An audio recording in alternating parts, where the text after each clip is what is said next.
وبسملا ومحمدلا ومصليا ومسلما أما بعد قال الله تبارك وتعالى في كلامه المجيد والفرقان الحميد أعوذ بالله من الشيطان الرجيم بسم الله الرحمن الرحيم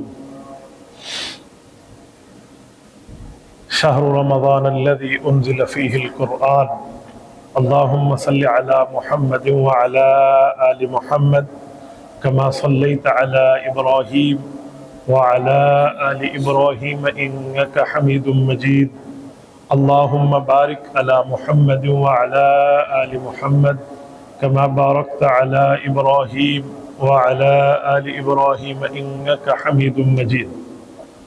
میرے معزز دوستو، آج 30 رمضان المبارک سن 1447 ہجری بمطابق 20 مارچ 2026 جمعۃ المبارک اور جمعۃ الوداع کا عظیم اجتماع اور عظیم دن ہے۔ رمضان المبارک کا آخری روزہ ہے اور آخری دن ہے۔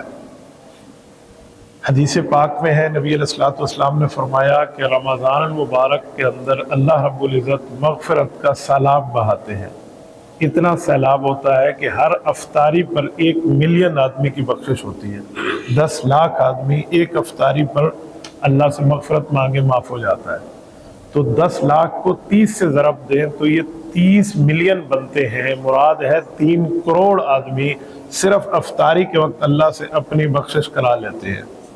پھر حدیث پاک میں ہے کہ جتنے بندے یہاں بخشش ہوئی، اسی طرح کسی کی بخشش پہلے عشرے میں ہوئی، کسی کی دوسرے میں ہوئی، کسی کی تیسرے میں ہوئی، کیونکہ رحمت ہے یا برکت ہے یا جہنم سے آزادی ہے، اس طرح بخششیں ہوئی۔ کسی شخص نے اللہ تعالیٰ سے گڑ گڑا کے توبہ کر کے بخشش حاصل کی، کسی نے کوئی اور فضیلت کر کے بخشش حاصل کی۔ فرمایا جتنے بندے رمضان میں بخشے جاتے ہیں نا، جس فضیلت میں، ان سب کی مقدار ایک طرف کر لیں، اور جو رات لیلۃ الجائزہ یعنی عید کی رات ہوتی ہے، جب رمضان ختم ہوتا ہے، صبح عید نماز ہوتی ہے، تو وہ رات جسے ہم چاند رات کہتے ہیں، فرمایا جتنے بندے رمضان میں بخشے گئے تھے پورے مہینے کے اندر، اتنے بندے بخشے جائیں گے اسی ایک رات کی عبادت کے اندر۔ اس ایک رات کی عبادت کو پوری رات مصلی پہ کھڑا ہونا نہیں ہے، اس کے لیے کوئی خاص وظیفہ نہیں ہے، کوئی اسپیسیفک ورڈ نہیں ہے، کوئی لفظ دہرانے نہیں ہیں، صرف دل کی تڑپ ہے کہ یا اللہ مزدور کو مزدوری آخر میں ملتی ہے، لہٰذا ہمیں ہماری اس محنت کا بدلہ جنت کے طور پہ عطا فرما۔ یہ آخری رات میں ہم 2 رکعت، 10 رکعت، 5 رکعت، 4 رکعت، جتنا ہو سکے اللہ سے ہم مغفرت مانگ لیں اور نماز پڑھ لیں، تو یہ اتنے بندے بخشش ہو جاتی ہیں جتنی پورے رمضان میں ہوتے ہیں۔ لیکن یہ رات ہمارے ہاں شریعت کو دیکھیں تو انتہائی اہم رات ہے۔ اس جیسی رات پورے سالوں میں کم رات ہوتی ہے۔ 2 ہی لیلۃ الجائزہ ہیں، یا تو یہ ہے عید الفطر والی یا عید الاضحیٰ والی ہے، انہیں لیلۃ الجائزہ کہتے ہیں۔ اس کے علاوہ لیلۃ الجائزہ پورے سال میں نہیں ہے۔ جس طرح لیلۃ القدر ہے، یہ پورے سال میں ایک ہی دن ہے، ایک ہی رات ہے، اسی طرح لیلۃ الجائزہ یہ پورے سال میں یہ عید والی راتیں ہیں، اس کے علاوہ نہیں ہے۔ لیلۃ القدر میں کتنی بخشش ہوتی ہے؟ یعنی جتنے آسمان کے تارے ہیں، اس کو جتنی سے ضرب دے دیں اس سے زائد کی بخشش ہو جائے، تو یہ بھی رمضان کی بخششوں میں شامل ہے۔ پھر اس کے بعد ان سب کی بخشش کے بقدر صرف لیلۃ الجائزہ ایک ہی رات میں بخشش ہو جائے تو بڑا انعام ہے۔ لیکن یہ تو ہے شریعت کی نظر۔ ہماری جو طبیعتوں کی نظر ہے، ہم عوام کی، ہم لوگوں کی، وہ ایک عجیب نظر ہے۔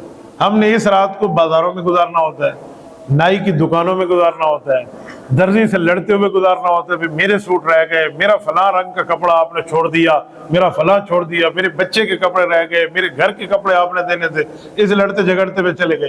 کسی نے جوتی نہیں خریدی ہوتی تو وہ جوتی خریدنے کے چکر میں بازار میں جاتا ہے، تو جہاں بازار کی کیپیسٹی 1 لاکھ بندے کو سنبھالنے کی ہے، تو وہاں 6 لاکھ بندہ نکل کے آ جائے، 10 لاکھ بندہ نکل کے آ جائے، تو بتائیں بازاروں کی کیپیسٹی کیا بنے گی؟ پھر کہیں گے جی ادھر سے ادھر تک مجھے 2 منٹ لگنے تھے لیکن 3 گھنٹے لگے۔ وہ 3 گھنٹے تو تمہیں لگے، جو 3 گھنٹے آپ نے اللہ سے بخشش لینی تھی وہ رات کہاں گئی؟ وہ اس کا آپ نے کیا سوچا؟ تو ہم ایسے ہی شیطان کی بات مان رہے ہوتے ہیں اور اس رات کو ضائع کر رہے ہوتے ہیں، جیسے برف دھوپ میں گھل رہی ہوتی ہے تو کوئی نہیں پتہ کب گھل جائے۔ ہمارے اکابر و اسلاف اس رات کی محنت ایسے کرتے تھے جیسے لیلۃ القدر کی محنت ہے۔ کیوں؟ لیلۃ القدر تو 10 راتوں میں ہے، اب نہیں پتا کہ لیلۃ القدر کون سی رات ہے۔ نبی علیہ الصلوۃ والسلام نے طاق رات کی بات فرمائی، حضرت شیخ زکریا رحمۃ اللہ تعالیٰ علیہ نے طاق کی تشریح فرما دی ہے کہ طاق کی تعریف جو ہے وہ ایونٹ آرٹ کے حساب سے صرف 21-23 والی بات نہ سمجھے، فرمایا اگر مہینہ 30 روزوں کا ہوا تو پھر تو ترتیب یہی ہے، مہینہ 29 کا ہوا تو پھر جفت کو طاق شمار کریں گے۔ حضرت شیخ زکریا رحمۃ اللہ کی تحقیق ہے کہ 22، 24، 26، 28 یہ جو دن بن جائیں گے تو یہ ان کو ہم طاق کہیں گے۔ تو ہمیں تو نہیں پتا کہ طاق رات کون سی رات بنتی ہے، وہ تو 10 راتیں ہیں، لیکن لیلۃ الجائزہ کا تو پتہ ہے نا، یہ رات تو بالکل ایک متعین کردہ رات ہے، ہم اس کو ضائع نہیں کریں۔ لوگ جمعۃ الوداع کا بڑی خوشی سے استقبال کرتے ہیں، جی آخری جمعہ ہے، تو یہ آخری رات ہے، رمضان مبارک گیا، اب یہ جو ہے نا کیا کہتے ہیں مزدور کو مزدوری ملنے کے وقت کی بات ہے۔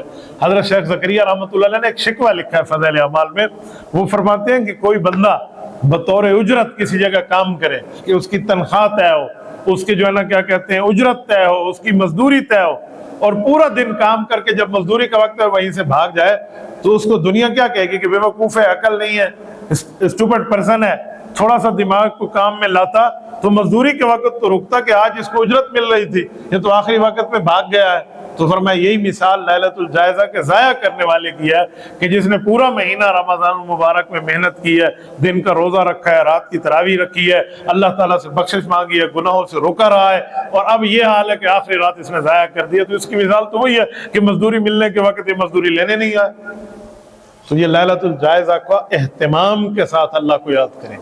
اب لیلۃ الجائزہ کے لیے مسجد آنا ضروری ہے یا نہیں؟ جی کوئی مسجد آنا ضروری نہیں ہے، گھر میں بیٹھ کے پڑھ سکتے ہیں، آپ اپنے کمرے میں بیٹھ کے پڑھ سکتے ہیں، اپنے گھر کے اندر بیٹھ کے نفل ہی پڑھنا ہے نا، اللہ سے مانگنا ہے، اس کے لیے مسجد آنا، جامع مسجد آنا، ہمارے اعتکاف والے حضرات اسی مسجد میں ضروری آتے ہیں جس مسجد میں اعتکاف کیا، جی نہیں ضرورت، اعتکاف والے حضرات گھر بیٹھ کے بھی عبادت کرے تو کرے، لیکن اگر کوئی مسجد آ جاتا ہے اس وجہ سے کہ میری جو ہے نا کیا کہتے ہیں مصروفیت یا کسی اور کام میں بڑا وقت نہ گزرے تو پھر مسجد آ جائے، لیکن مسجد میں آنے کو لازم نہیں سمجھنا چاہیے کہ مسجد آئیں گے تو لیلۃ الجائزہ ملے گی، اس کے علاوہ نہیں ملے گی، لیکن لیلۃ الجائزہ پوری رات ہے، کہیں بھی ملے گی۔ میں ہیئر ڈریسر کے پاس تھا تو ہمارے وہ کٹر نے مجھ سے پوچھا کہ حضرت ہم تو سحری کے وقت تک، صبح کی نمازوں تک اپنی دکانوں میں مصروف رہتے ہیں، تو ہمیں لیلۃ الجائزہ کی فضیلت تو نہیں مل سکتی۔ میں نے کہا جی پوری رات میں واش روم کا تقاضا آپ کو ہوتا ہے؟ کہتے جی ہوتا ہے۔ تو میں نے کہا کیا کرتے ہیں؟ کہتے کسٹمر چھوڑ کے جاتے ہیں۔ تو میں نے کہا جی اس تقاضے کے لیے جاتے ہیں، 2 رکعت نماز نفل کے لیے نہیں جا سکتے؟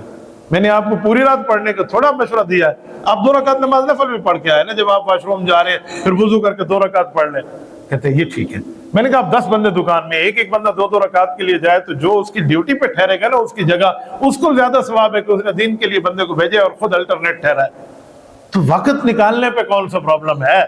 ہاں بہانے ہزار ہیں، بہانے جو بھی مانگنا چاہے بندہ بہانے بنا لے، بہانے کا تو دنیا میں کوئی علاج نہیں ہے، لیکن صحیح نیت کے ساتھ ایک دین کا کام کرنا چاہے تو آسانی سے کام ہو سکتا ہے۔ ہمارے لیے ببل کی طرح شیطان نے لمبا کر کے دکھانے، اور یہ بھی آپ کو پتا ہو کہ شیطان نے 30 راتوں کی گرفتاری گزار کے آنا ہے، تو اس نے قصر پوری 1 رات میں کروانی تھی کہ جی 1 مہینہ یہ مجھ سے آزاد رہے ہیں، ٹھیک ہے، تو اب کیا ہے کیا نہیں ہے، تو اسی وجہ سے وہ آ جائے گا اور کام پورا کرائے گا، اور ہم نے بھی پرانی یاری نبھانی ہے نا۔ ہاں چلو بھائی مہینہ شدہ اندھے رہے تھے، آج 1 رات ہی لوگوں نے جواز پیش کرنا ہوتا ہے، رمضان تو گزر گیا ہے، یہ 1 رات ہے، اس میں بھی آپ لوگ سختی کریں، بھی سختی تو ہم نے رمضان میں بھی نہیں کی، ہم نے کون سا ڈنڈا اٹھایا ہے آپ پر، ترغیب دینی تھی، مسئلہ سمجھانا تھا، وہ رمضان میں بھی سمجھایا، بعد میں بھی سمجھایا، سختی وقتی ہمارے ہاں نہیں ہے، یہ تو اللہ کا معاملہ ہے۔ آسن قبراں تے پوسن خبراں، جب بندہ فوت ہو جائے گا تو سب کچھ اس کو سمجھ آ جائے گی، اس میں کسی مولوی کا سخت ہونا یا نرم ہونے کا کوئی دخل اور کوئی انٹرفیئر اس میں نہیں ہے، اس میں صرف مسئلہ بتانا ہے، سمجھانا ہے، تذکیر ہے، تعریف ہے، یاد دہانی ہے، ترغیب ہے، یہ معاملہ ہوتا ہے۔ تو یہ کوئی علماء کی اپنی بنی ہوئی رات نہیں ہے کہ اس میں ہم نرم بھی کر لیں یا اس میں ہم سخت بھی بنا لیں، یہ لوگوں کے اپنے ذہن کی بات ہے۔ بھئی آپ راستے میں چل رہے ہیں وہیں بیٹھ کے اللہ سے دعا کر لیں، اگر آپ نے نفل نہیں پڑھ سکتے، آپ سفر میں ہیں تو لیلۃ الجائزہ مزدور کو مزدوری مل جائے گی، لیکن نہ بنائیں تو بہانے تو 1000 ہو سکتے ہیں، تو کچھ بھی ہو سکتا ہے، اس لیے لیلۃ الجائزہ کو بنیاد رکھیں۔ دوسری بات، آج جمعہ ہے اور اس جمعے کو جمعۃ الوداع کہتے ہیں لفظ جمعۃ الوداع کا صرف یہ سمجھانے کے لیے کہ رمضان کا وہ جمعہ جو ایک جمعہ ہم پڑھتے تھے حدیث پاک میں کہ ایک فرض رمضان میں پڑھو تو 70 فرضوں کے برابر ہے، تو وہ ہر جمعے کی وہی فضیلت ہے، اور وہی فضیلت جمعۃ الوداع کی ہے۔ یوں نہیں ہے کہ رمضان کے باقی جمعوں میں اتنا ثواب نہیں ہے جتنا جمعۃ الوداع میں ہے، یہ غلط ہے۔ رمضان المبارک کے ہر جمعے کا ثواب وہی جمعہ ہے جو ہر جمعے میں ہوتا ہے، اس کے لیے کوئی الگ ثواب نہیں ہے، لیکن اس کو وداع اسی لیے کہا جاتا ہے کہ یار اس کے بعد رمضان کا جمعہ نہیں ہے، پھر اگلا رمضان شروع ہوگا تو دیکھا جائے گا۔ اسی لیے اس جمعے کا یہ مطلب نہیں ہے کہ اس جمعے کا کوئی ثواب بڑھ جاتا ہے، بس اتنی سی بات ہے کہ رمضان جا رہا ہے۔ تو یہ بھی ہمارے لیے اہل پاکستان کے لیے خوشی کی بات ہے کہ اللہ نے 30 روزے بھی دیے ہیں، اور رمضان المبارک کا آخری دن جو ہے وہ جمعہ کے طور پہ ہمیں عطا فرمایا ہے۔ تو اس جمعے میں بھی اللہ تعالیٰ سے بیٹھ کے بخشش بندہ مانگے، اور جمعہ کی گھڑیاں تو پھر زیادہ بخشش کے لیے ہوتی ہیں۔ حدیث پاک میں ہے کہ جمعہ میں ایک وقت ایسا ہے جس میں اللہ پاک بندے کی بخشش کر دیتے ہیں۔ اب وہ وقت کون سا ہے؟ کوئی 70 کے قریب اقوال موجود ہیں کہ وہ وقت کون سا ہے۔ ہر محدث اور مفسر اور ہر ماہر شریعت نے اپنی تحقیق کے مطابق وقت بتایا۔ کوئی کہتے ہیں جی صبح کی نماز کے فوراً بعد کے وقت ہے، ہاتھ اٹھا لیں اللہ بخشش کر دیتے ہیں۔ کسی نے لکھا جی اشراق ہے، چاشت ہے، یعنی پورے دن میں آپ لے کر اس کو چلیں مغرب تک۔ لیکن اگر کوئی جمعے کے وقت میں بعض حضرات نے کہا ہے جمعہ آتے وقت، یہ جو پہلے مسجد میں آئے، جیسے پہلے مسجد میں آنا جمعے میں ثواب ہے کہ جو پہلے آئے تو اس کو اونٹ اللہ کے راستے میں صدقہ کرنے کا ثواب ہے، دوسرے نمبر پہ گائے ہے، تیسرے نمبر پہ آنے والے کے جو ہے نا کیا کہتے ہیں وہ چھوٹا جانور ہے، کوئی بھیڑ بکری کر لیں، اور پھر اس کے بعد مرغی، اور پھر مرغی کا انڈا تک اللہ کے راستے میں دینے کی الگ ترتیب ثواب ہے۔ اس طرح ہی آ رہے ہیں۔ بلکہ بعض علماء نے تو لکھا ہے کہ جس وقت امام کھڑا ہو جائے خطبہ اور اذان کے لیے تو اس وقت تو فرشتے رجسٹر بھی بند کر لیتے ہیں کہ جمعے میں آنے والوں کی حاضری ہم نے لکھ لی ہے، اب اس کے بعد جو آئے گا وہ بندہ جانے اور بندے کا خدا جانے، وہ اللہ کیا معاملہ ہے، ہماری ترتیبوں میں وہ بندہ نہیں آ رہا۔ تو یعنی اس حد تک جمعے کے معاملات ہیں۔ بعض علماء نے لکھا ہے کہ جب خطبہ شروع ہونے لگے اس وقت کی دعا قبول ہے، لیکن خطبے میں تو بولنا منع ہے، کیونکہ حدیث پاک اذا خرج الامام فلا صلاۃ ولا کلام، جب عالم اور امام آپ کے خطبے کے لیے آ جائے تو بات کرنا بھی منع ہے اور نماز پڑھنا بھی منع ہے۔ تو اس وقت نماز بھی کوئی نماز نہیں ہے، اور اس وقت جو ہے نا کیا کہتے ہیں بات بھی کوئی بات نہیں ہے، بلکہ اس حد تک ہے کہ کوئی بندہ کسی کو کچھ کہہ رہا ہو، آپ اسے سمجھانے کے لیے کہ بھائی حدیث پاک میں یوں نہ کرو، اچھی بات ہے نہ بولو، بھائی آپ غلط کر رہے ہو، یہ آپ نے اس وقت اس کو ترغیب دینا شروع کی تھی۔ حضور علیہ السلام نے اس سے بھی منع کیا، یہ سمجھانا ہے تو بعد میں سمجھائیں، تو اس حد تک بولنا منع۔ تو آپ اس وقت دعا کے لیے کیسے ہاتھ اٹھائیں گے؟ تو اس کے لیے بھی مسئلہ ہے۔ تو دعا دل سے بھی مانگی جا سکتی ہے، ہاتھ اٹھانا تو ضرورت نہیں ہوتا، دل میں بندہ مانگ لے اللہ تعالیٰ سے خطبے میں تو اللہ تعالیٰ فرمائے۔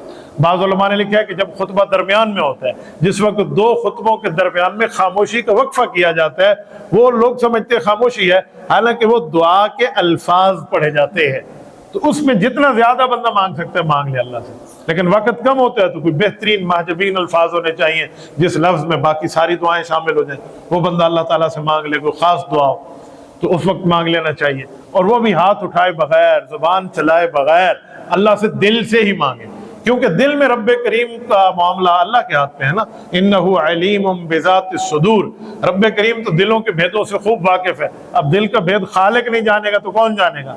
تو اللہ تعالیٰ ہی جان رہے ہیں نا، تو اس وقت بندہ کر لے، یا پھر جس وقت خطبہ ختم ہو رہا ہوتا ہے کہتے اس وقت بھی دعا ہے۔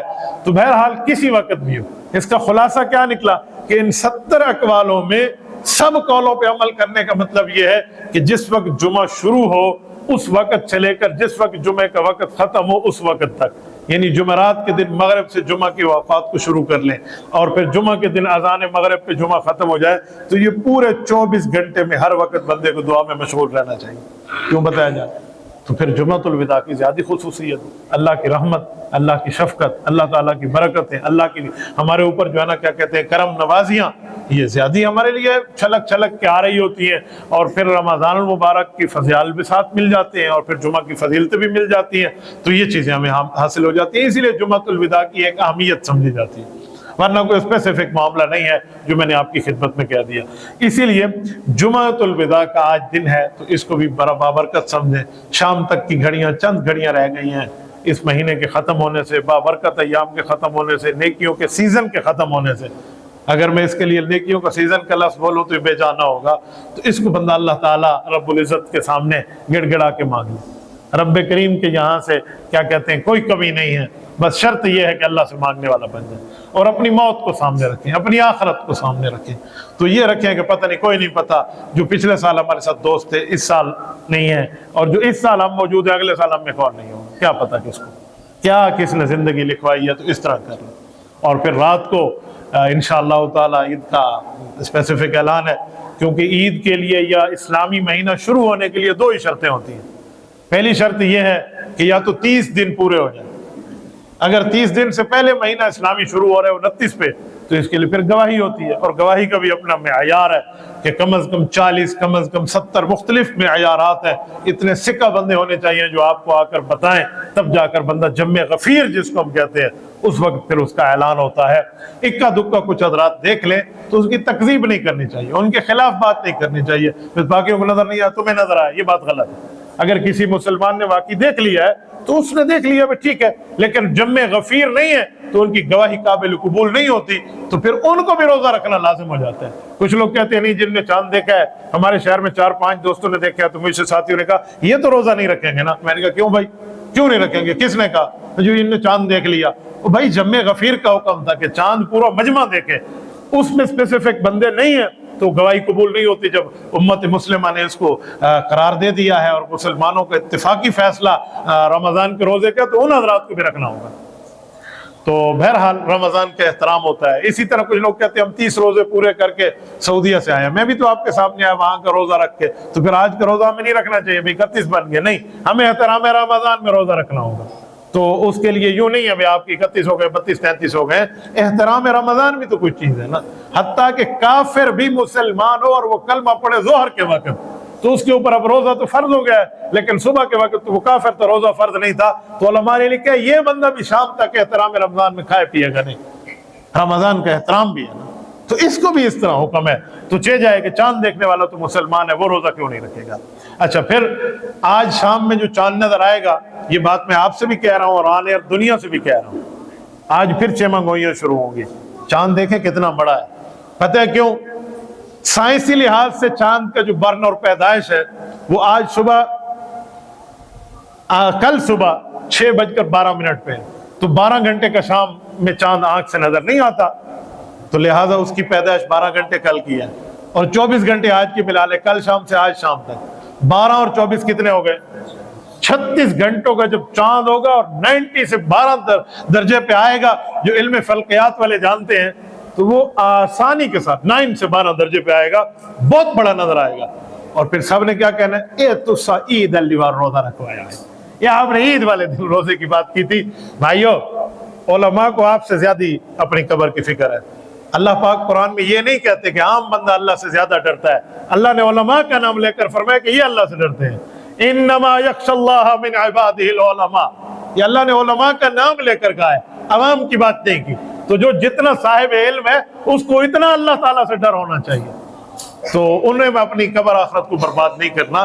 لہٰذا 4 بندوں کے کہنے کے اوپر، 10 بندوں کے کہنے کے اوپر، 20 بندوں کے کہنے کے اوپر وہ باقی سب کی جمع غفیر کا فتویٰ دے کر اس طرح کر لیں تو ایسے نہیں ہوگا۔ بہرحال چاند بڑا نظر آنا ہے شام میں، تو پھر چیمہ گوئیاں ہونی ہے، اور یہ حدیث بھی یاد رکھیں، جب اس طرح چاند پر چیمہ گوئیاں شروع ہو جائیں، ہر جگہ ہر ٹاکٹو اس کے اوپر بیٹھ کے باتیں کرنا شروع کر دے، تو فرمایا یہ قیامت کی نشانیوں میں ایک نشانی ہے کہ لوگ اس پہ بولنا شروع کر دیں۔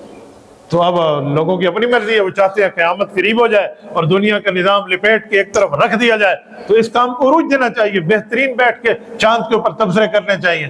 اور اگر آپ چاہتے ہیں کہ قیامت تھوڑی دور ہو اور چند روزہ زندگی مل جائے، تو اس تبصروں کو دفن کر دینا چاہیے کہ آج کے بعد اس تبصرے کی بات نہ ہو۔ باقی چاند کے معاملات میں دیکھ رہا تھا، رات ہمارے ایک ساتھی نے چاند دیکھا تو انہوں نے آ کر گواہی دی۔ اب سب کہہ رہے ہیں ابھی 16 لاکھ کا شہر ہے ڈیرہ اسماعیل خان، اس میں صرف چند بندوں نے دیکھا ہے۔ میں نے کہا بھائی ان کی آنکھ پہ پابندی لگا دیں، آپ نے غلطی کی، ان کی آنکھ کو بند کر دیں۔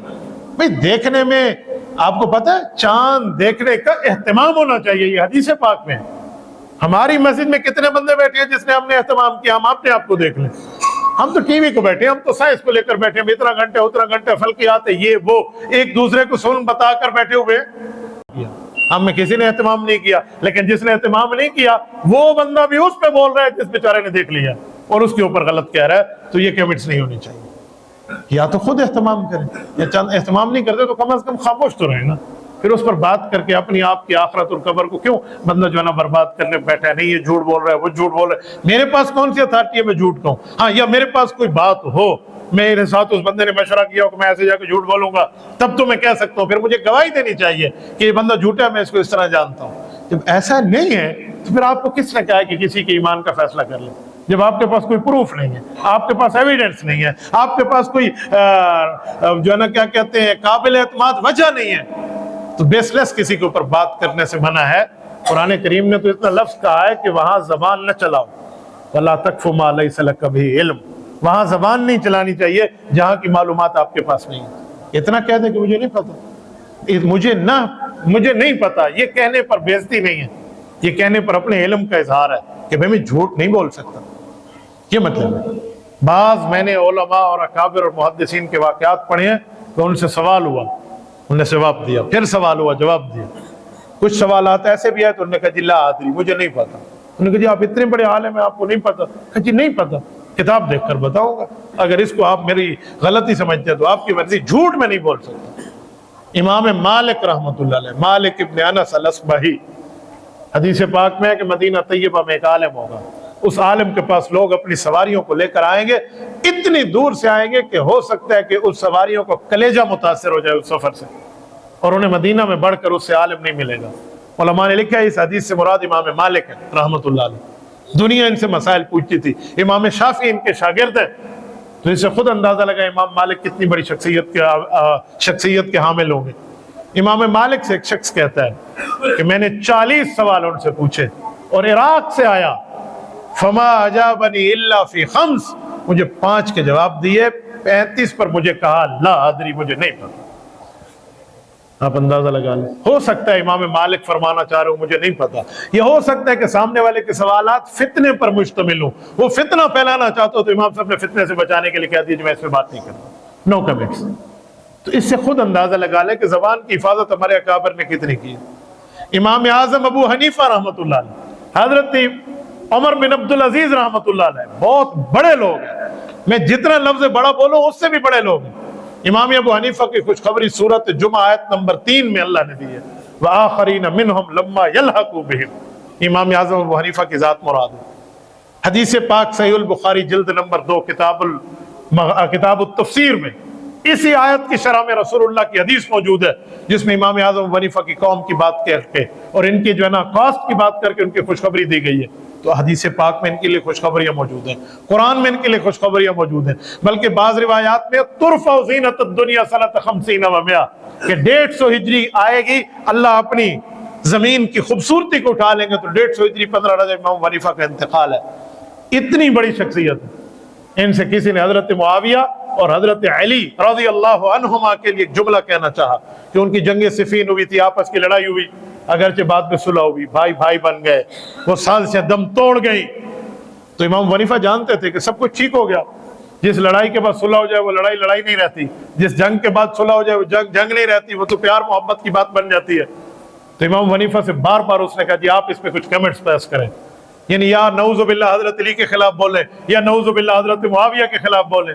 تو امام حنیفہ بہت بڑی شخصیت ہے، صحابہ کے شاگرد ہیں، تو انہوں نے ایک جملہ بولا، فرمایا تلک دماء قد طہر اللہ ایدینا فلنطہر السنتنا، کہ اللہ کے بندے کس بات کی طرف مجھے راغب کر رہے ہو؟ یہ وہ خون ہیں جن خونوں سے اللہ نے میرے ہاتھ کو محفوظ رکھا ہے کہ میں اس جنگ میں نہیں ہوں، تو جب میرے ہاتھ اللہ نے بچا لیے، مجھے چاہیے میں اپنی زبان اللہ کے معاملات میں اس میں بچا لوں، اپنی زبان کو محفوظ رکھوں۔ یہ اتنا بڑا شخص کہنا، اس سے ہمیں خود اندازہ لگا لینا چاہیے کہ ہم کیا کہہ رہے ہیں، ہم کون سا جملہ کہہ رہے ہیں۔ ہم کسی مسلمان کے چاند دیکھنے کو اتنا اس کو کرٹیسائز کر رہے ہیں کہ وہ آئندہ بیچارہ اس سنت پہ عمل ہی نہ کرے۔ یہ تو سنت تھا کہ اس نے رویت اعلان کرنی ہے، بھائی میں نے نہیں کیا، کسی بھائی نے کر لیا تو یوں کہنا چاہیے بھائی میری ڈیوٹی تھی، اس بھائی نے ادا کی، اللہ اس کو بھلا کرے۔ باقی گواہی کا معاملہ دیکھیں گے، گواہی قبول ہو گئی تب بھی ٹھیک ہے، نہ ہوئی تب بھی ٹھیک ہے، لیکن اس نے سنت پہ تو عمل کر لیا ہے نا۔ تو یہ چند چیزیں تھی جو میں نے آپ حضرات کی خدمت میں کی ہیں، امید ہے اللہ تعالیٰ ہمیں اس پہ عمل کی توفیق عطا فرمائے۔ دعا فرمائے رمضان المبارک کی برکت، رمضان کی شفقت، رمضان میں اللہ کی کرم نوازیاں ہم سب کو اللہ عطا فرمائے، بطور انسانیت یا بطور بھول یا بطور نسیان یا بطور جان بوجھ جو بھی غلطی ہوئی ہے اللہ ہم سب کی غلطیوں کو محفوظ فرمائے، رب کریم ہمارے عبادات کو قبول فرمائے، اس ٹوٹی پھوٹی عبادت کو چاہے ہو سکی یا نہ ہو سکی سب بندے اللہ سے مانگے، رب کریم کا کرم فضل ہے وہ جھولی بھر کے دے گا۔ اللہ تعالیٰ کی رحمت بارش ہے، اس میں یوں نہیں ہے کہ یہ اللہ کے ماننے والا ہے تو اس کے گھر بارش برسے گی اور یہ اللہ کا نافرمان ہے تو اس کے گھر بارش نہیں برسے گی، یوں نہیں ہے۔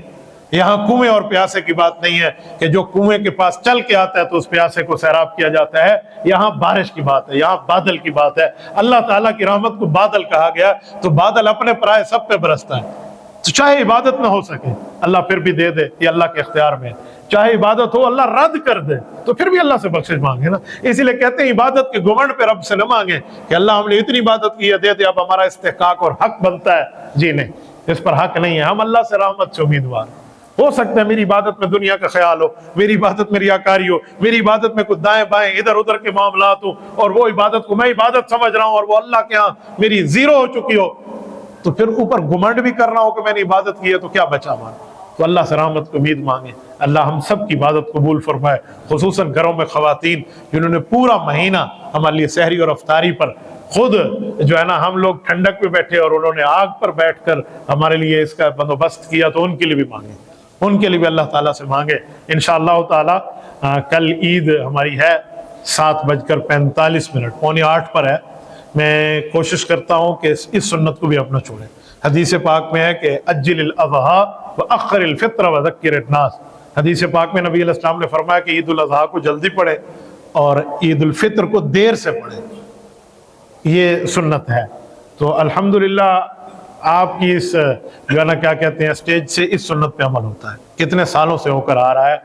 ہم نے عید الاضحیٰ بالکل جلد رکھتے ہیں، اس وقت جب جیسے شریعت کا گنجائش ہوئے اس وقت ہم شروع کر دیں، حالانکہ بیان اس وقت شروع ہو رہا ہوتا ہے کہ ابھی تو سورج بھی طلوع نہیں ہوتا، لیکن نماز سورج کے طلوع ہونے کے بعد ہوتی ہے، تو نماز ہم سورج کے طلوع ہونے کے بعد پڑھتے ہیں، تو وہ بھی سنت ہے۔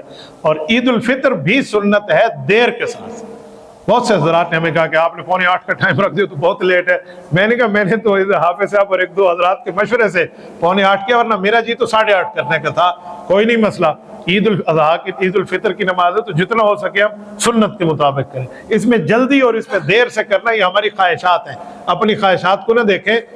دین جو ہے وہ رسول اللہ کی مرضی پہ عمل کرنے کا نام ہے، اللہ رسول کی مرضی پہ عمل کریں اسے دین کہتے ہیں۔ وہ ہماری مرضی کے مطابق ہو تو شکر ہے، نہ مطابق ہو تو اللہ پھر بھی ہمیں عطا فرمائے۔ اس میں اپنی مرضیات نہیں دیکھی جاتی، اس میں اللہ رسول کی بات کو دیکھا جاتا ہے۔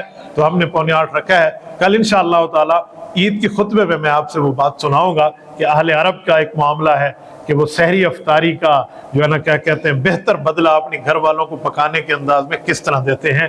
بہرحال اس کے لیے کل آپ انتظار فرما لیں، ٹائم پورا ہو گیا ہے۔ جزاکم اللہ تعالی وآخر دعوانا ان الحمد للہ رب العالمین۔